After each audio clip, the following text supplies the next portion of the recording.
नमस्कार, माझं नाव प्रगत लोक आणि सध्या मी BKC COVID care hospital phase 2च्या समोर आहे. लास्ट व्हिडिओमध्ये तुम्ही फेज 1मध्ये बघितलात की जनरल वॉर्ड किंवा ज्या लोकांना फक्त ऑक्सिजनची गरज असते त्यांना त्या फेज 1मध्ये ठेवलं जातं आणि जे पण क्रिटिकल पेशंट आहेत किंवा ज्यांना व्हेंटिलेटरवरती ठेवावं लागतं तर त्यांना इकडे फेज 2मध्ये आणलं जातं. तर आतमध्ये जाऊन आपण जे क्रिटिकल पेशंट आहेत ना तर त्यांची कशी व्यवस्था आहे, व्हेंटिलेटर म्हणा, ICU म्हणा, आणि इकडेच डॉक्टर पण आहेत, तर कोणकोणत्या प्रकारची ट्रीटमेंट देतात ना तर त्यांच्याशी बोलूया. तर इकडून पण जे क्रिटिकल पेशंट आहे त्यांच्यावरती लक्ष ठेवलं जातं. सो हे सगळं औषधाचं डिपार्टमेंट आहे आणि इकडे सगळी औषधं ठेवलेली आहेत. तर चला आता PPE किट घालूया. सो आता PPE किट घालून रेडी झालेलो आहे आणि आता फेज 2मध्ये एंटर करूया, जिकडे सगळ्या क्रिटिकल ट्रीटमेंट चालतात. म्हणजेच आपला ICU आहे, व्हेंटिलेटर आहे. तर आतमध्ये जाऊया. सो आता आपण ICU डिपार्टमेंटमध्ये एंटर झालेलो आहे आणि इथे टोटल 120 ICU बेड आहेत आणि हा जो आहे ना रूम ही डायलिसिसच्या पेशंटसाठी आहे आणि मी बघू शकता एक 4 ते 5 पेशंट्स आहेत डायलिसिस. सो बऱ्यापैकी कॅपॅसिटी बिल्ड केलेली आहे.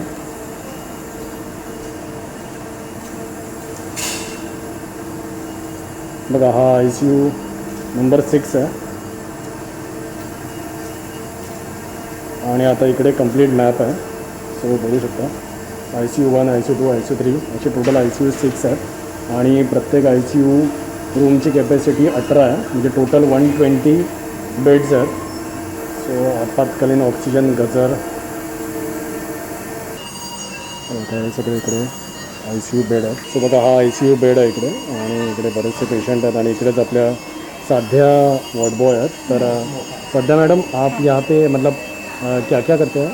सर हम लोग को इन लोग को पुरानी बेड सही करना रहता है और उनको खाना भी ला के देना रहता है. हाँ. उनको जो भी बाथरूम टॉयलेट आता है उनको बिस्तर पे करना रहता है. कुछ भी घान करते तो उनका बेडशीट हम लोग को सही करना पड़ता है. ओके. हाँ, और जो भी कुछ कभी कभी कोई आते हैं जैसे बड़े सर आते तो हम लोग को उठा के डस्टबिन में डालना रहता है.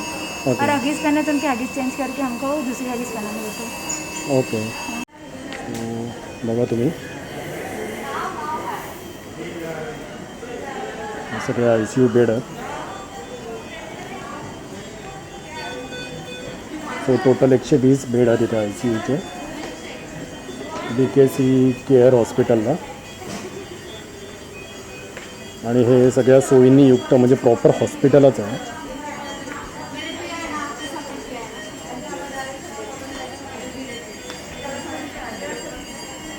बघा एवढी सगळ्या ICUचीच कॅपॅसिटी आहे आणि सगळे डॉक्टर्स वगैरे सगळे अवेलेबल आहेत इकडे.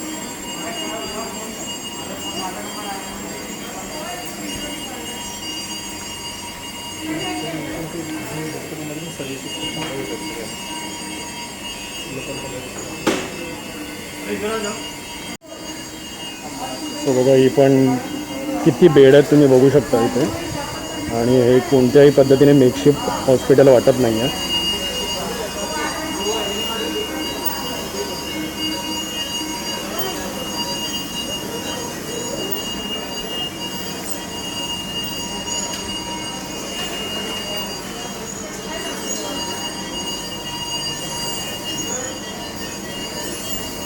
आणि इन डिटेलमध्ये जी इन्फॉर्मेशन आहे ना तर ती आता आपण लवकरच घेऊ. गिरी सर आणि मारिया मॅडम आहेत. सर आता आपण जेव्हा सुरुवातीला आपण बघितलं की हे असं लोकांना वाटत होतं की बँड्रामध्ये हे एक makeshift kind of government create करत आहे, पण आता आम्ही आतमध्ये जाऊन बघितलं तर ते एक प्रॉपर हॉस्पिटल वाटतं आहे. तर मग इकडे जे 120 ICU आहेत हे ज्या BKCच्या जम्बो कोविड केअर हॉस्पिटलमध्ये, तर त्याच्यामध्ये काय काय फॅसिलिटीज आहेत त्याच्याबद्दल थोडं सांगाल का? आता आपल्याकडे ICUमध्ये एव्हरी फॅसिलिटी अवेलेबल आहे. व्हेंटिलेटर्स आहेत आपल्याकडे 67 व्हेंटिलेटर्स आहेत फंक्शनल. ठीक आहे. आणि त्याच्यानंतर आमच्याकडे आता इकडे डायलिसिस पण होतो आपल्याकडे. तर ते पण आता पेशंटला एव्हरी इकडे सगळं भेटतं. BMC कडून सगळं अवेलेबल आहे. Okay. From starting point everything we get over here. ठीक आहे. सो जनरली लोकांना असं वाटतं की प्रायव्हेट हॉस्पिटलमध्ये बेटर ट्रीटमेंट मिळते. सो आता आपण जर कोविडच्या हिशोबाने बघायला गेलं तर प्रायव्हेट हॉस्पिटलची ट्रीटमेंट किंवा इथे मिळणारी ट्रीटमेंट याच्यामध्ये काही फरक आहे का? काहीच फरक नाही आहे. Treatment is one same everywhere. जे प्रायव्हेटमध्ये पण जसं आहे तसं इकडे पण आहे. एव्हरीथिंग जे पेशंटला आता म्हणतात म्हणजे कॉस्टली मेडिसिन्स ते सगळं इकडे आम्हाला BMC अवेलेबल करून देते. असं काही नाही आहे जे पेशंटला इकडे भेटत नाही आहे. ओके. आणि एव्हरीथिंग इज अवेलेबल. ओके. आणि ह्याच्यामध्ये जे कॉस्टिंग आहे आता एवढी तुम्ही म्हणताय की ICUमध्ये आहे, व्हेंटिलेटरमध्ये ठेवणार, तर याची काय कॉस्टिंग आहे ती पेशंट्सना बेअर करावी लागते का? नाही नाही, काहीच नाही. It's totally free. Totally BMC bear करते पूर्ण. मेडिसिन वगैरे सगळं ते सगळं BMC प्रोव्हाइड करते. Okay. In fact, IPD facility and OPD facility also we have started. हाँ. For example, जो कोविड पेशेंट्स होते हैं जिनको डायलिसिस की ज़रूरत होती है, जिनके people who have kidney disorder, जिनको वीकली 2-3 बार डायलिसिस लगता है, but because they are covid positive तो प्राइवेट फैसिलिटीज़ उनको ले नहीं पाते, या फिर अगर लेते तो it is on a very high cost because covid positive patients in dialysis unit require special care. The unit has to be sterilised in a specific way. तो हमारे यहाँ पे dialysis is one free of cost. Second, it is available for in-house patients, IPD as well as ICU.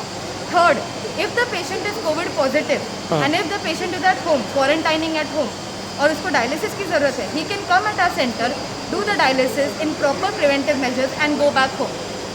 So OPD dialysis for patients who cannot go to private units because of money or extra charges, they can come at our facility and do dialysis free of cost. Okay मग त्याच्यासाठी basic काय आहे, म्हणजे जर इकडे येणार असेल कोणतरी त्यांना अगोदर वॉर रूममध्ये पेशंटला हे करावं लागतं. हां. पेशंटला कन्फर्म करावं लागतं. मग आमच्याकडे पेशंटचे डिटेल्स येतात. आम्ही कन्फर्म करतो आतमधल्या इंटेन्सिव्हिस्टली आणि मग डायरेक्ट आम्ही ॲडमिशन देतो पेशंट. ओके. आणि जर समजा एखादा पेशंट आहे तो जर समजा प्रायव्हेटमध्ये ॲडमिट होता, ओके, आणि नंतर तो क्रिटिकल व्हायला लागला पण त्यांच्याकडे ICU किंवा व्हेंटिलेटर नाही आहेत, ओके, मग त्यावेळी मग ते पेशंट काय करणार? आम्ही घेतो ते पण बरेचसे पेशंट प्रायव्हेट हॉस्पिटलवरून ट्रान्सफर झाले आमच्याकडे. त्यांच्याकडे पैसे नाही म्हणून असे बरेचसे रिलेटिव्ह येतात आमच्याकडे. आम्ही त्यांना ॲडमिशन देतो.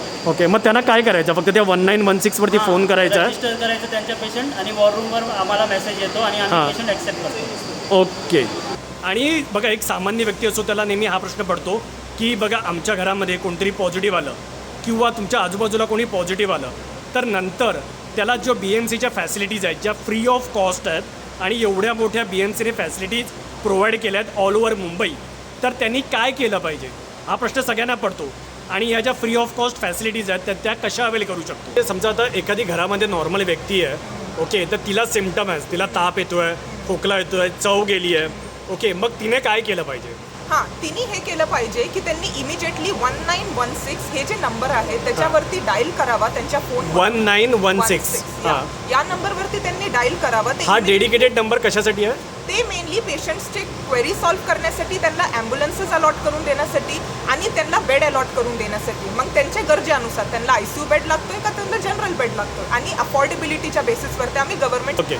सो त्यांनी आता 1916 वरती कॉल केला, मग नंतर काय होतं? 1916 वरती कॉल केल्यानंतर तिथे आमचे असिस्टंट्स असतात क्वेरी सॉल्व्ह करायला. ते उचलतात आणि त्याच्यानंतर ते मेडिकल ऑफिसर जे कोण तिथं असतील त्यांच्याकडे डायव्हर्ट करतात. जसे माझ्याकडे कॉल यायचे, मी जेव्हा तिथं असायचे तर मी त्यांचं सगळं काही सिम्पटम्स बघून घ्यायचे, त्यांचे कोमॉर्बिडिटीज काय, त्यांना इतर काही त्रास होतोय, त्यांना त्यांची एज काय आहे. त्यामुळे या पॅरामीटर्सच्या बेसिसवरती आपण ट्रायज करतो पेशंट्सला आणि मग आपण ठरवतो की यांना आपण क्वारंटाईन सेंटरला पाठवणार आहे, आयसोलेशन सेंटरला पाठवणार आहे का, यांना हॉस्पिटलला पाठवणार आहे का, टर्शरी केअर हॉस्पिटल्सला पाठवणार आहे. तर त्यांची जी स्थिती आहे त्या बेसिसवर आपण कॅटेगराईज करतो पेशंटला आणि मग त्यानुसार आपण ॲम्ब्युलन्सेस अवेलेबल करून देतो. पण आतापर्यंत त्यांची टेस्ट झाली आहे की नाही झाली आहे? हां, आम्ही सगळ्यात पहिलं हेच कन्फर्म करतो की तुमची टेस्ट कन्फर्मली झाले का, तुम्ही फक्त एक सस्पेक्ट केस आहे हे आम्हाला जाणून घ्यावं लागतं. मग त्यांना आम्ही अगर टेस्ट केलेली नाही आहे तर आम्ही नियर बाय जे पण गव्हर्नमेंट सेटअप आहे, जे BMCचे कॅम्प्स होतात तिथं तुम्ही फ्री ऑफ टेस्टिंग करू शकता या फिर कुठल्याही प्रायव्हेट लॅबमध्ये जाऊन तुम्ही टेस्टिंग करून त्याचा कन्फर्म रिपोर्ट आणून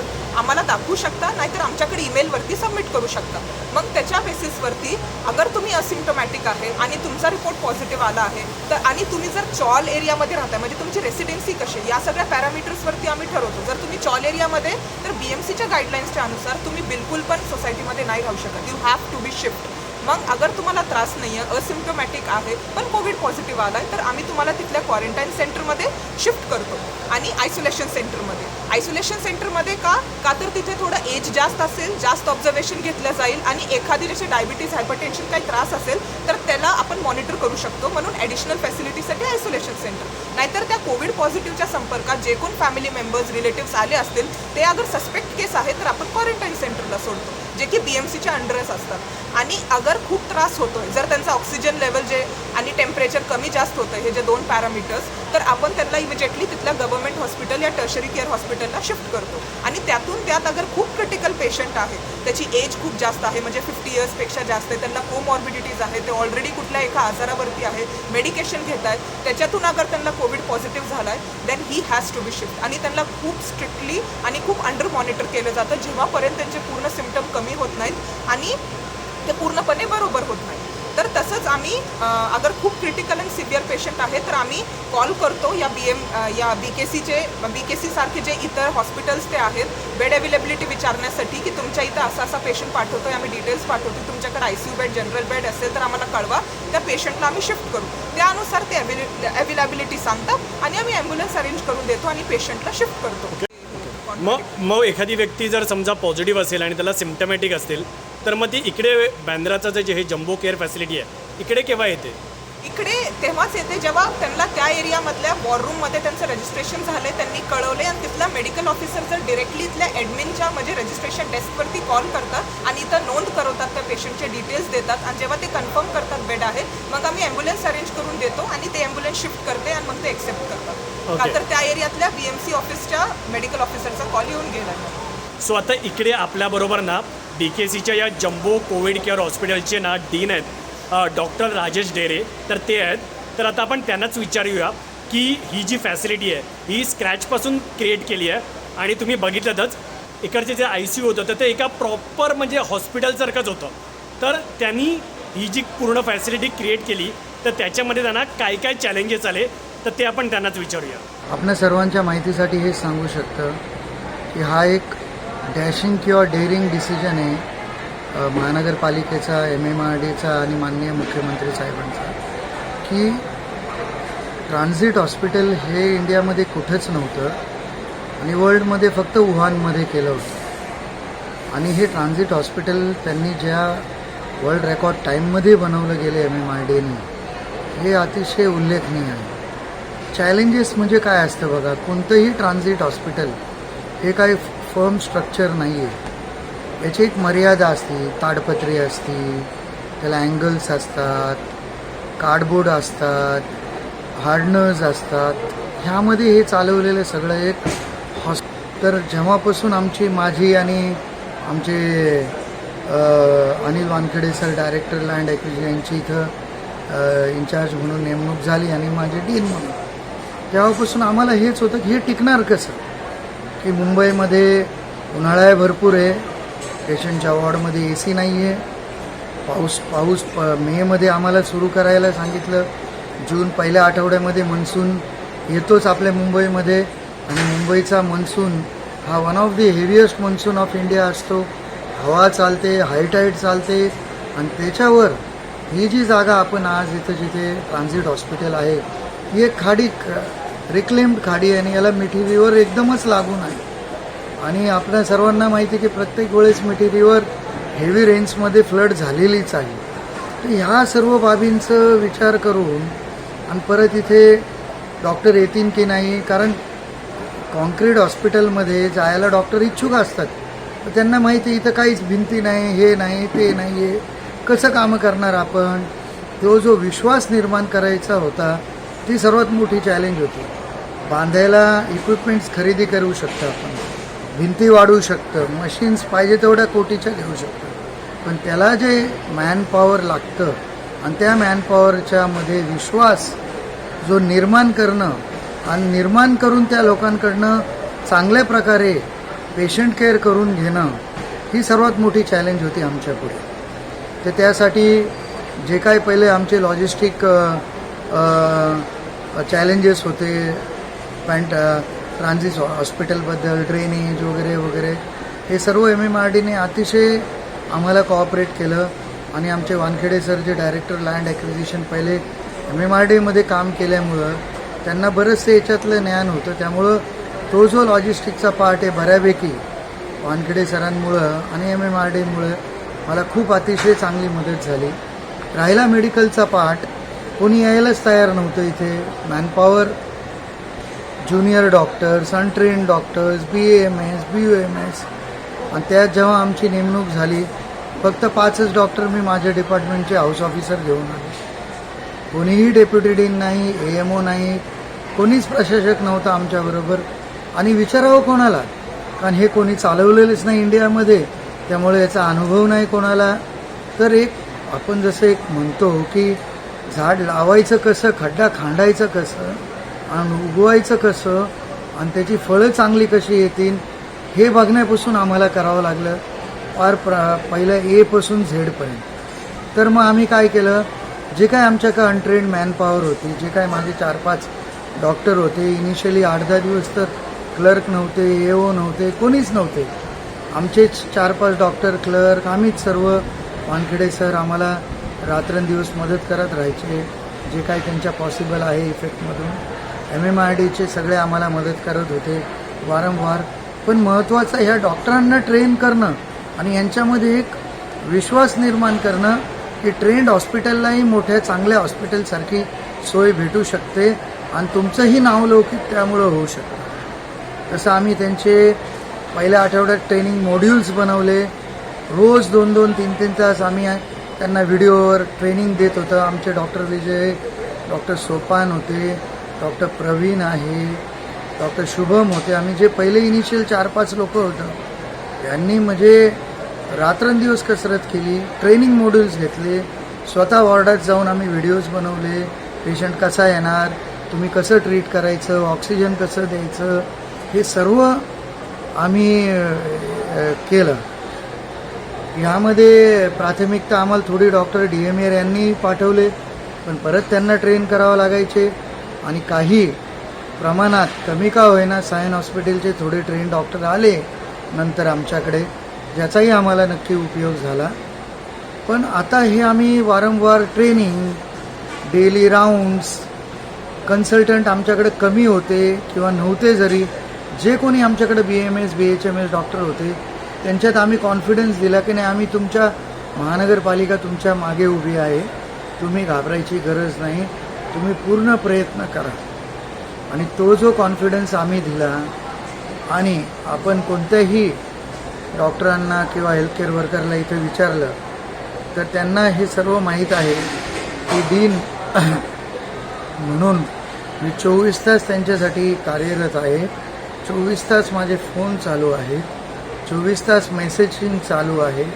आणि कधीही माझ्या कोणत्याही कामगाराला, हेल्थकेअर वर्करला माझी गरज पडली मी तात्पर हजर असतो.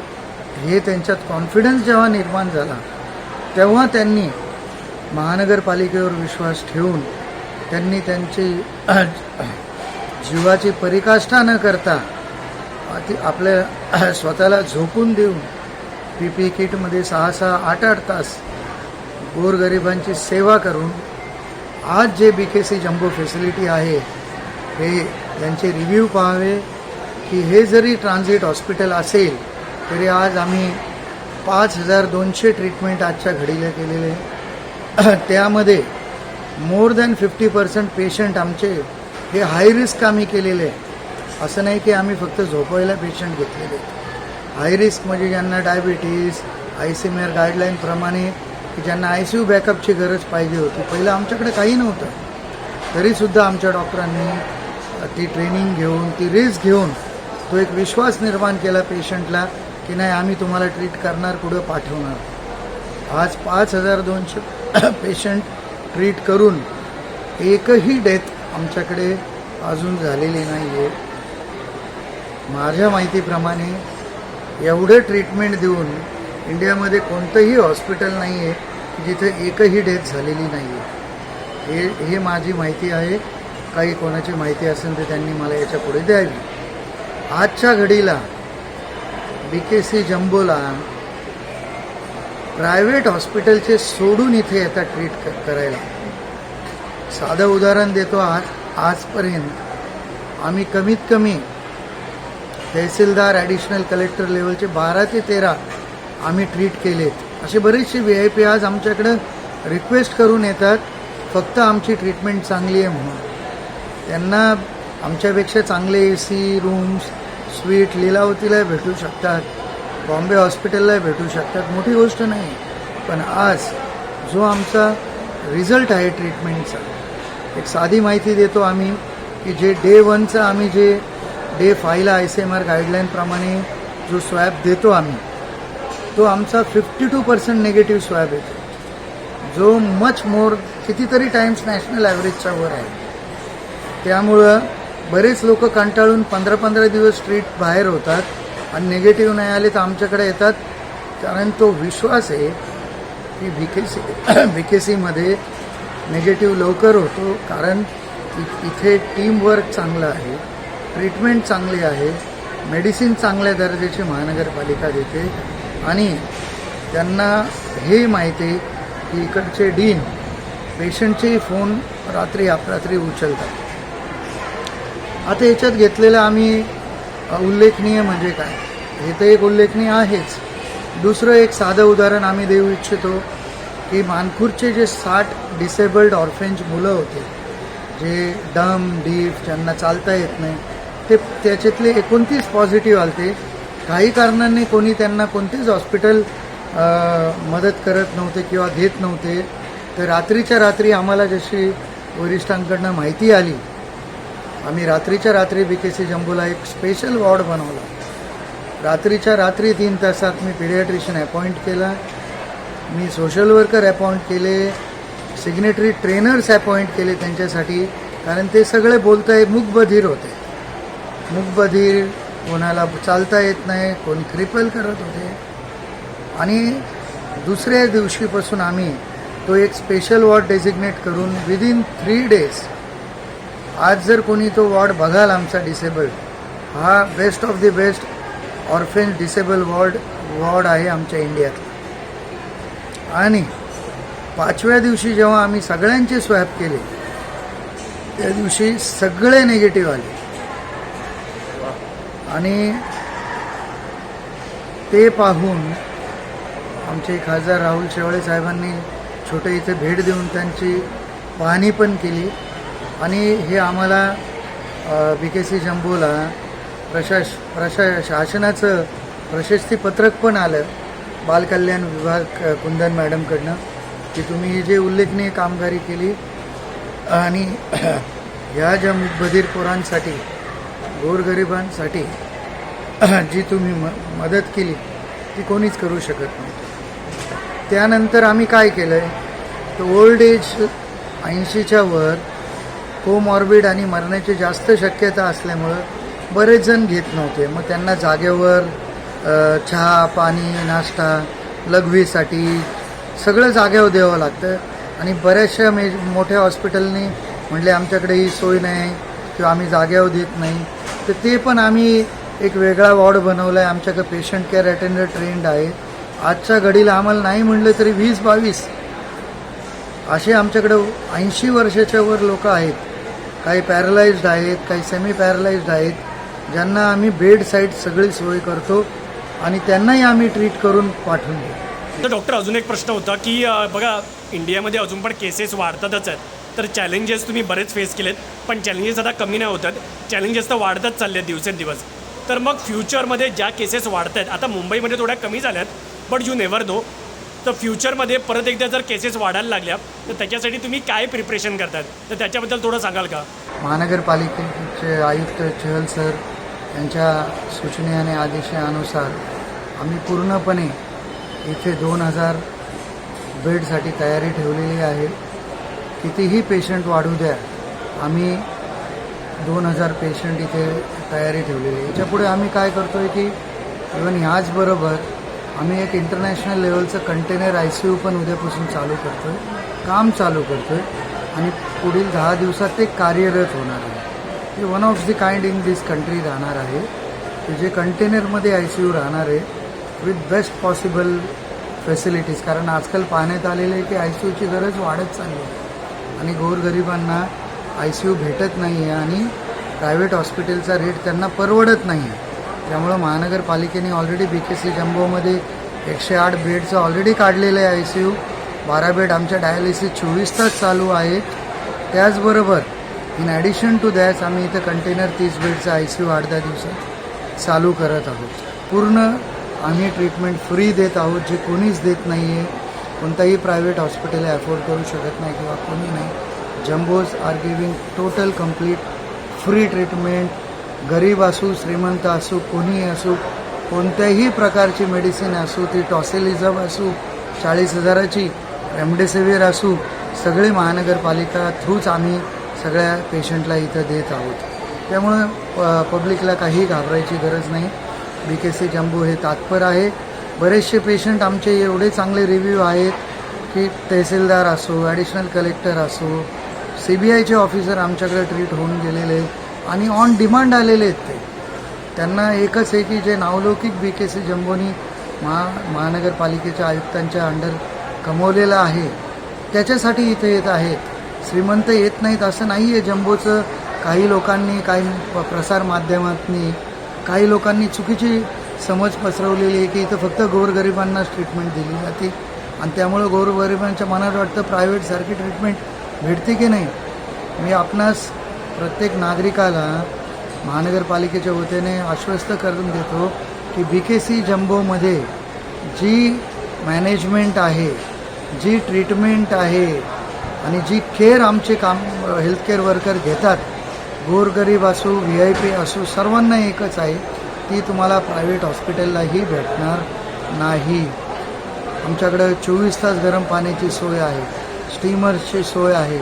आम्ही प्रत्येक पेशंटला इथं 60 ग्रॅम ड्रायफ्रूट देतो की ज्याने त्याचं प्रोटीन लेवल वाढवावे आणि त्याची इम्युनिटी वाढून तो लवकर बरावं.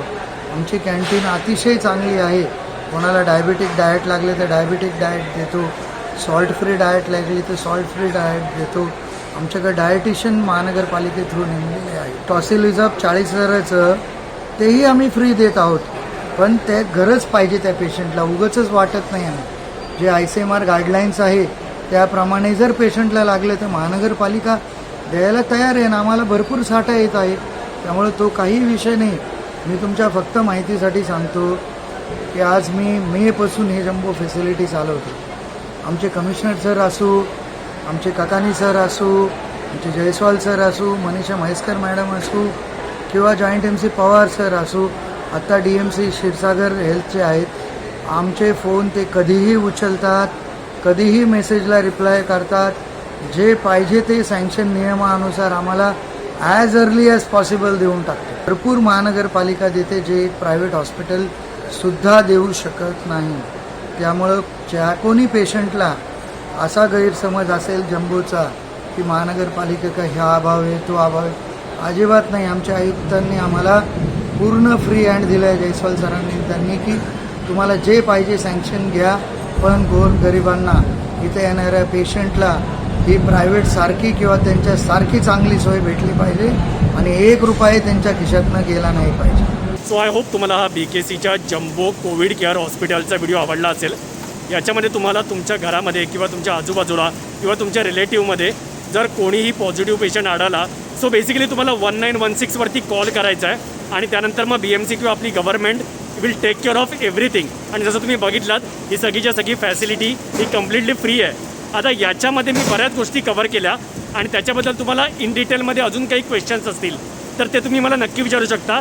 आणि इकडे आपल्याबरोबर डॉक्टर नम्रताच आहेत, तर त्याच तुमच्या प्रश्नांना उत्तर देणार आहेत, कारण त्यांनी BMCच्या वॉररूममध्ये पण काम केलं आहे आणि ती इकडे या BMCच्या ॲडमिनमध्ये पण काम करतात. तर मला असं वाटतं त्याच योग्य व्यक्ती आहेत तुमच्या प्रश्नांना उत्तर देण्यासाठी. तर तुमचे प्रश्न तुम्ही विचारा, नम्रता मॅडमच इकडे येतील. सो नम्रता मॅडमच त्यांना रिप्लाय करतील, राईट. सो जर तुम्हाला आत्तापर्यंतचा व्हिडिओ आवडला असेल तर प्लीज लाईक करा, शेअर करा आणि अशा प्रकारचे व्हिडिओ बघण्यासाठी माझ्या चॅनलला सबस्क्राईब करा. धन्यवाद.